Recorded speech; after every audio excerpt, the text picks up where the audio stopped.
undergrad did you decide to go to law school? So I started law school, let's see, maybe 4 or 5 years. After your Yeah. Did you get your master's? I graduated undergrad, I went to work. I worked for, I think, 3 or 4 years, and then I decided that I wanted to go to law school, and then it was too late for me to take the LSAT, and then I kept thinking about it and not putting it on my calendar and missing the dates. And then one day I had a Legally Blonde moment where I was sitting there, and I was like, oh, I should really look at this again. And I went online, and it was the last day to register for a late registration, and I signed up, and it was like 5 weeks before the test.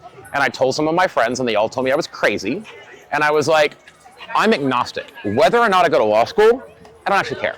I don't know if I want to do it, right, at that point in time. I said I'm going to go in, no studying, take the LSAT, cold. And if I get a score good enough to apply to a school, I will apply to every school that my score is good enough to get into. And then, whoever accepts me, I'll sit down and go, okay, is that a state or a city that I'm willing to live in? Could I find a job or something in that state or city? And how much scholarship do they offer me? How much is it going to cost me?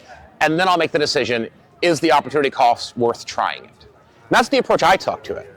But every time I took a step, there was an off-ramp. If I didn't get a good enough score, I wouldn't have applied. If I didn't get into a good enough school or one in an area, I wouldn't have gone.